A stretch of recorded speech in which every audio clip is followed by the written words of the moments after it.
Malam ini, bayangkan kamu terbangun dari mimpi mengerikan. Pasanganmu berbisik mesra ke telinga wanita lain di tempat gelap, sambil tangannya memeluk erat pinggangnya. Kamu bangun dengan air mata mengalir, tapi pagi harinya, dia peluk kamu sambil bilang, "Kamu satu-satunya di hatiku." Bohong besar. Primbon Jawa kuno sudah berteriak keras. Ada kebohongan mematikan yang sedang meracuni hubungan kalian. Ramalan ini bukan sembarangan. Dia bisa buka kedok selingkuh rahasia, orang ketiga yang sudah bertahun-tahun mengintai, bahkan rencana jahat untuk tinggalkan kamu sendirian dengan hati hancur berkeping. Banyak yang sudah nangis darah karena telat sadar. Kalau kamu lagi sayang banget sama dia, justru sekarang waktunya panik. Di video ini kita bongkar pertanda primbon paling sadis yang bisa jadi penyelamat terakhir sebelum dia menghilang selamanya.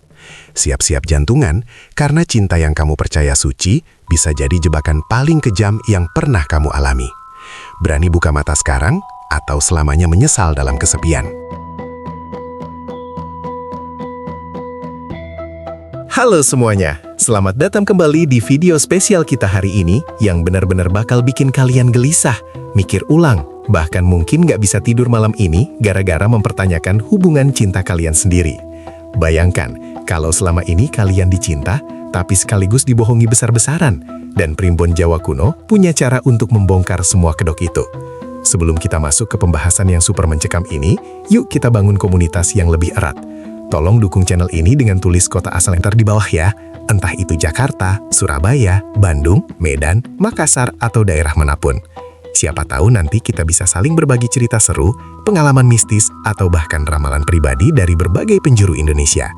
Dan izinkan saya mendoakan kalian semua. Buat yang lagi punya hutang, semoga segera lunas tanpa beban. Yang sedang sakit, semoga Allah angkat penyakitnya dan cepat sembuh total. Yang lagi cari kerja, semoga segera dapat pekerjaan idaman dengan rezeki berlimpah. Serta semoga hidup kalian semua senantiasa diselimuti keberkahan, kebahagiaan, dan perlindungan dari Allah Subhanahu wa Ta'ala. Amin ya Robbal Alamin.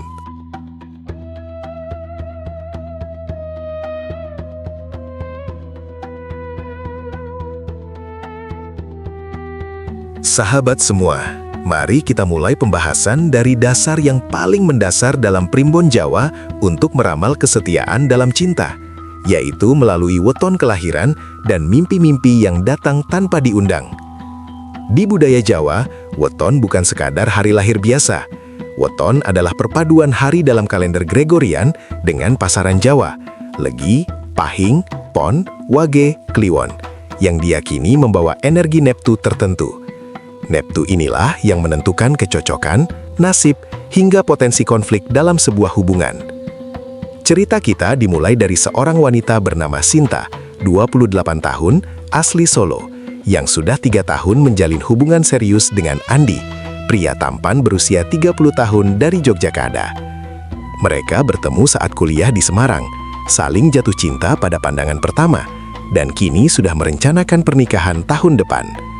Dari luar, hubungan mereka tampak sempurna, sering jalan bareng, saling dukung karir, dan tak pernah ada pertengkaran besar. Berulang kali selama Tapi belakangan ini, dalam Sinta mimpinya, mulai gelisah. Sinta melihat Andi berjalan sendirian di bawah pohon beringin tua yang angker di tengah malam yang gelap gulita.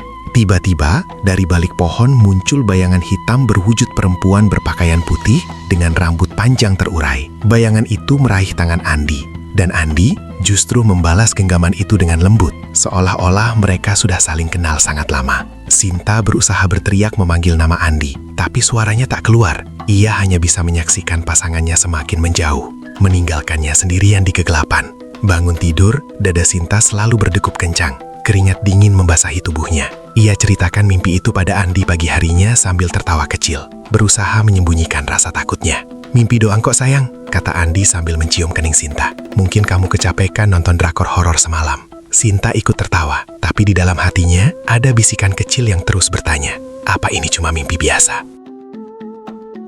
Rasa penasaran itu akhirnya mendorong Sinta untuk membuka-buka buku primbon Jawa tua milik almarhum neneknya. Ia ingat betul, nenek sering bilang, mimpi bukan datang tanpa arti, apalagi kalau berulang. Alam gaib lagi ngomong sama kita. Dengan tangan gemetar, Sinta mencocokkan weton mereka berdua terlebih dahulu. Ternyata Sinta lahir pada Senin Wage, Neptu 8. Sementara Andi lahir pada Kamis Pon, Neptu 13. Menurut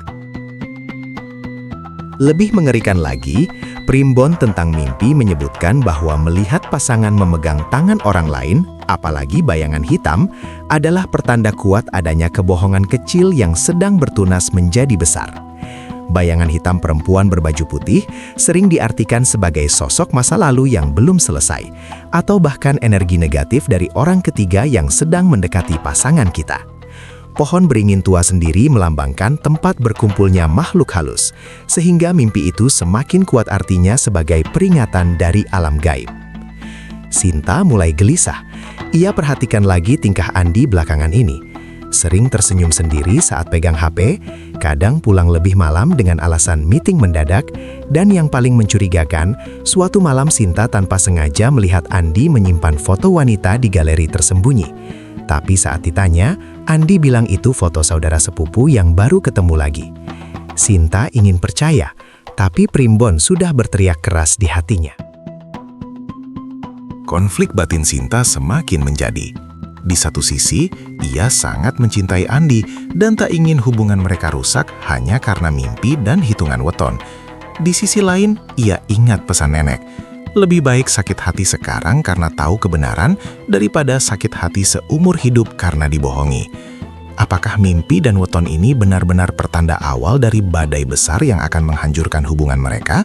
Ataukah ini hanya ketakutan berlebihan yang diciptakan oleh pikirannya sendiri? Sinta akhirnya memutuskan untuk diam-diam mencatat semua pertanda kecil yang muncul, sambil terus berdoa memohon petunjuk yang lebih jelas. Ia belum berani konfrontasi Andi, tapi benih curiga sudah tertanam dalam-dalam. Dan tanpa disadari, ini baru permulaan dari serangkaian ramalan primbon yang akan mengguncang hidupnya. Bab 2. Rahasia tersembunyi di balik garis tangan. Setelah mimpi berulang dan hitungan weton yang membuat Sinta gelisah, ia mulai mencari pertanda lain yang lebih nyata dan bisa dilihat dengan mata kepala sendiri.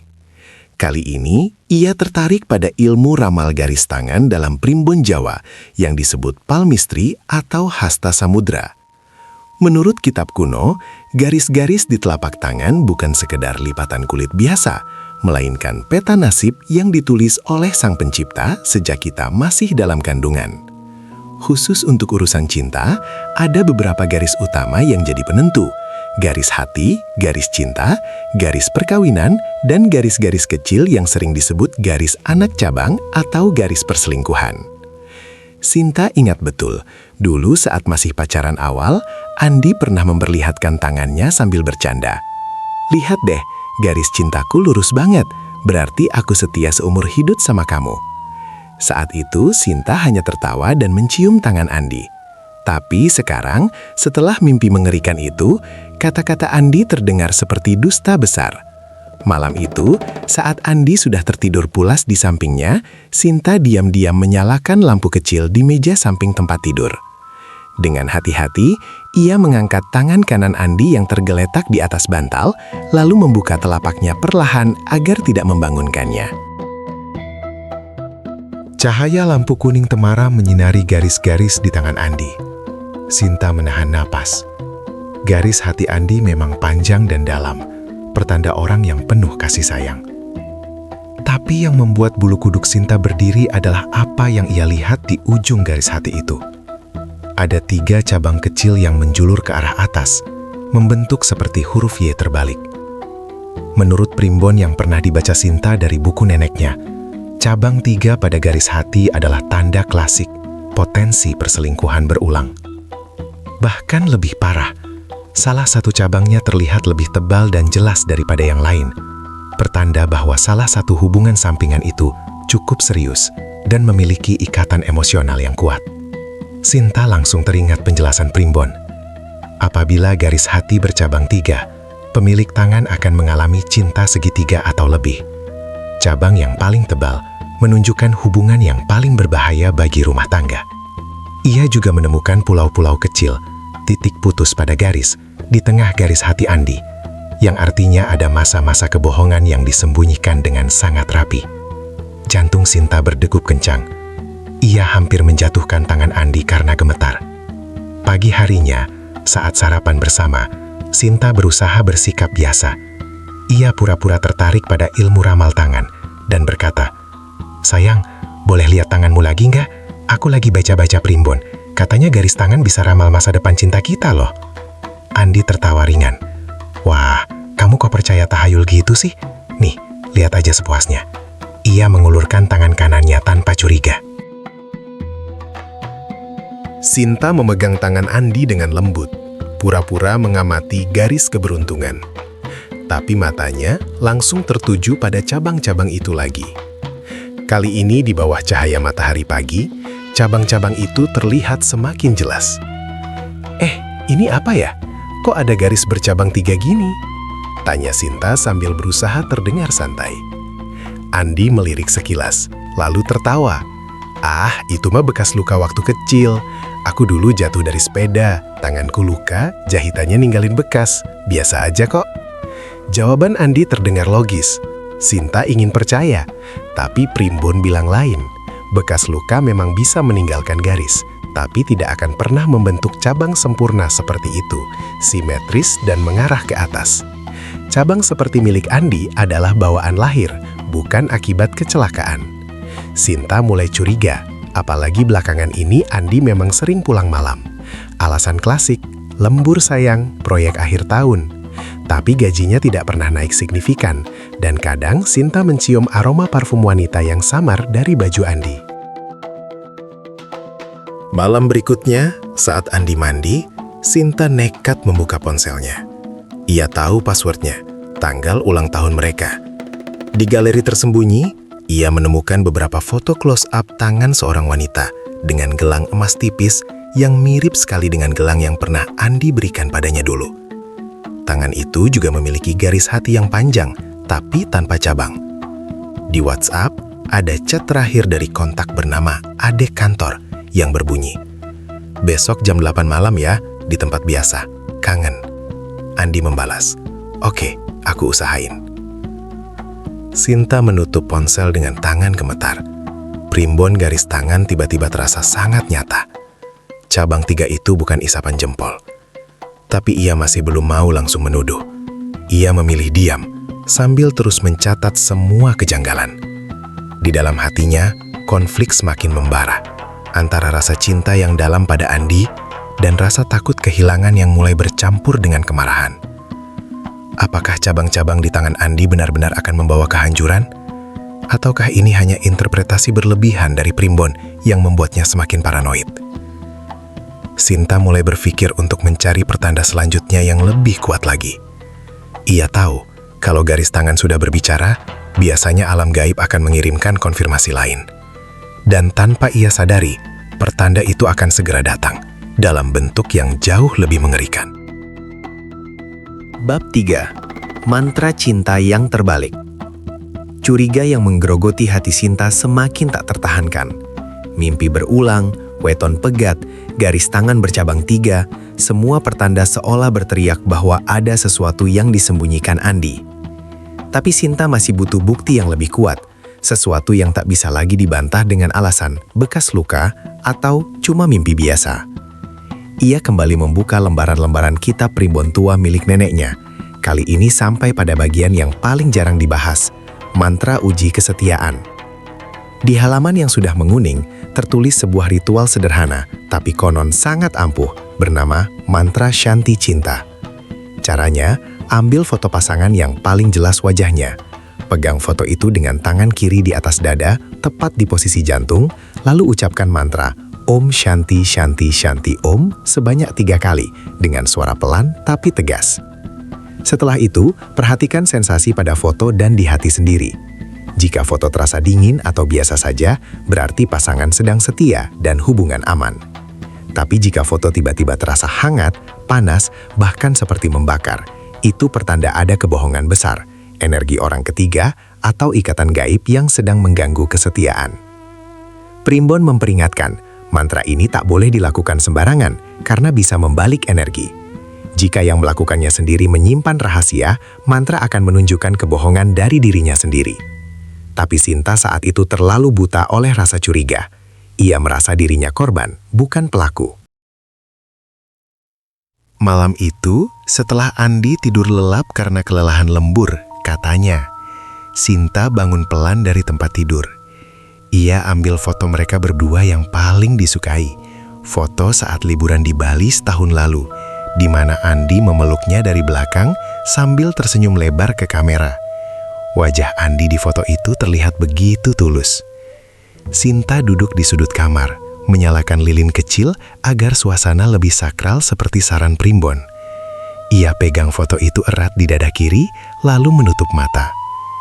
Om Shanti, Shanti, Shanti, Om. Ucapnya pelan pertama kali. Tak ada apa-apa. Om Shanti, Shanti, Shanti, Om. Kali kedua. Masih biasa saja. Om Shanti, Shanti, Shanti, Om. Kali ketiga.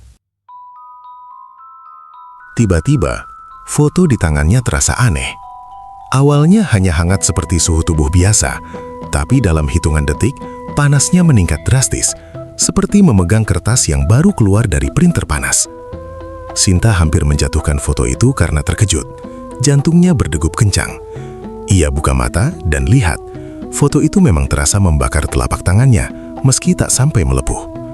Di saat yang sama, dadanya sesak, seperti ada beban berat menekan. Primbon bilang, ini pertanda paling buruk. Ada kebohongan aktif yang sedang terjadi saat ini juga. Air mata Sinta mengalir tanpa suara. Ia langsung yakin, Andi sedang berbohong, mungkin sedang ada hubungan lain. Keesokan harinya, saat Andi pergi ke kantor, Sinta nekat membuka ponsel Andi lagi. Kali ini ia temukan folder tersembunyi bernama backup. Di dalamnya ada puluhan foto seorang wanita berambut pendek sebahu, cantik, berusia sekitar 26 tahun. Ada foto selfie mereka berdua di kafe yang sama, foto tangan mereka saling genggam, bahkan foto Andi mencium pipi wanita itu dengan caption My Secret Sunshine. Chat WhatsApp dari nomor yang disimpan sebagai Rina Project berisi pesan terakhir malam tadi. Kapan kita ketemu lagi sayang? Aku kangen banget. Besok malam kosong nggak? Andi membalas, Insya Allah bisa. Aku atur jadwal. Love you more.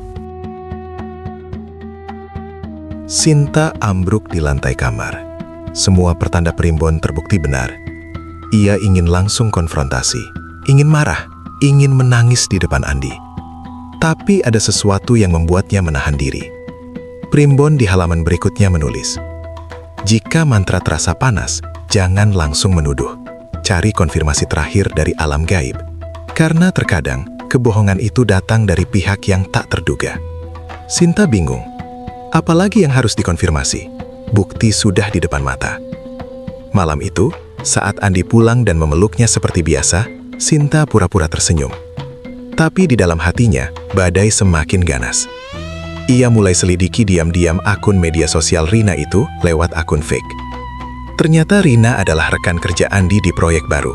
Sering posting story bersama Andi dengan caption samar tapi penuh emoji hati. Sinta semakin yakin, ini orang ketiga yang selama ini mengintai. Tapi di tengah amarahnya, Sinta... Konflik semakin rumit. Sinta terjebak antara ingin membongkar kebohongan Andi dan rasa takut bahwa primbon akan mengungkap lebih dari yang ia siap hadapi. Ia putuskan untuk mencari pertanda terakhir yang lebih dalam, melibatkan roh leluhur melalui sesajen dan dukun.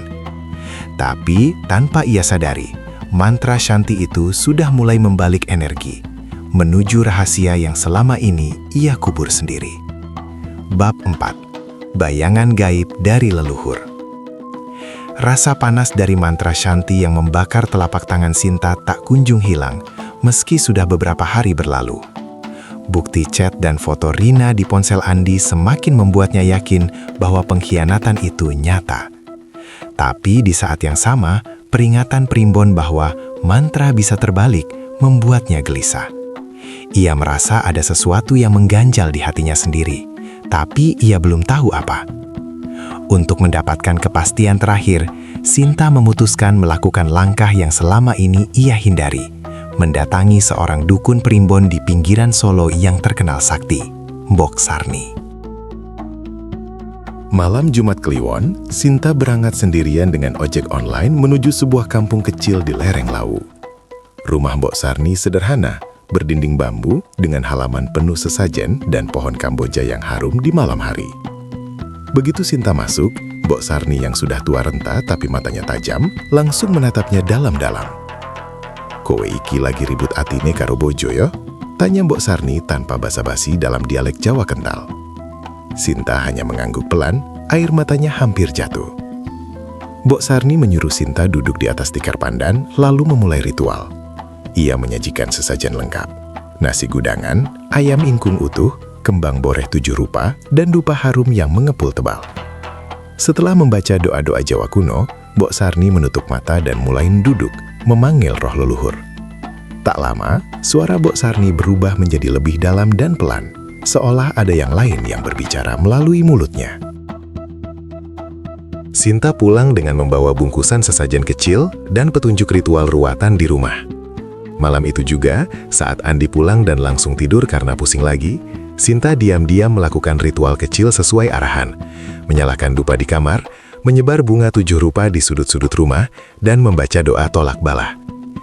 Tapi tiba-tiba, di tengah malam, Andi terbangun dengan jeritan keras. Matanya terbelalak, tubuhnya berkeringat dingin, dan ia berteriak, "Rina, jangan ganggu aku lagi, aku sudah punya Sinta." Sinta berlari memeluk Andi yang gemetaran. Untuk pertama kalinya, Andi cerita panjang lebar tentang masa lalunya. Saat SMA, ia memang pernah dekat dengan seorang gadis bernama Rina yang meninggal kecelakaan motor tepat setelah Andi berjanji akan selalu bersamanya. Sejak itu, Andi sering mimpi buruk dan merasa ada yang mengikuti. Tapi ia tak pernah cerita pada Sinta karena takut dicap takayul. Keesokan harinya, hubungan mereka justru semakin retak. Andi marah besar pada Sinta. "Kamu kok percaya dukun segala? Ini cuma penyakit biasa. Mungkin aku stres kerja. Kamu malah bikin suasana rumah jadi seram," bentak Andi. Sinta balas membentak juga. "Kalau cuma stres, kenapa kamu simpan foto wanita lain di HP? Chat mesra sama Rina Project. Kamu pikir aku bodoh?" Untuk pertama kalinya, mereka bertengkar hebat sampai Andi membanting pintu dan pergi entah kemana semalaman. Sinta menangis sepuasnya sendirian. Ia mulai ragu, apakah primbon dan dukun ini benar-benar membantu atau justru memperburuk segalanya? Arwah Rina memang ada, tapi apakah Rina dicat Andi juga? Bab 5. Pengkhianatan yang tak terduga. Setelah pertengkaran hebat malam itu, Andi tak pulang semalaman. Sinta duduk sendirian di ruang tamu sampai subuh, memeluk bantal, menangis hingga mata bengkak. Pikirannya kacau. Semua pertanda primbon, mimpi bayangan hitam, weton pegat, garis tangan bercabang 3, mantra shanti yang membakar, hingga ramalan dukun tentang arwah Rina seolah sudah terbukti benar. Andi pasti selingkuh dengan wanita bernama Rina yang hidup, bukan hanya arwah masa lalu. Sinta tak tahan lagi menunggu penjelasan. Ia harus melihat sendiri. Pagi itu, Andi mengirim pesan singkat. "Aku di kantor, lembur sampai malam. Kita bicara besok aja." Sinta tahu itu bohong. Ia sudah hafal jadwal Andi dan hari itu bukan jadwal lembur. Dengan hati penuh amarah dan tekad, Sinta membuka aplikasi lokasi bersama yang mereka aktifkan sejak awal pacaran. Titik merah menunjukkan Andi sedang berada di sebuah kafe kecil di pusat kota Solo, tempat yang sering mereka kunjungi dulu saat masih pacaran. Tanpa pikir panjang, Sinta naik motor dan meluncur ke sana. Sampai di kafe, ia parkir agak jauh agar tak terlihat. Dari balik kaca besar, hatinya seperti dihantam palu godam. Andi duduk di sudut paling belakang, berhadapan dengan seorang wanita cantik berambut pendek sebahu, persis seperti di foto-foto tersembunyi di ponsel Andi. Mereka tertawa lepas, tangan Andi memegang tangan wanita itu di atas meja, sesekali Andi menyentuh pipi wanita itu dengan lembut. Wanita itu mengenakan gelang emas tipis yang mirip sekali dengan hadiah ulang tahun dari Andi tahun lalu.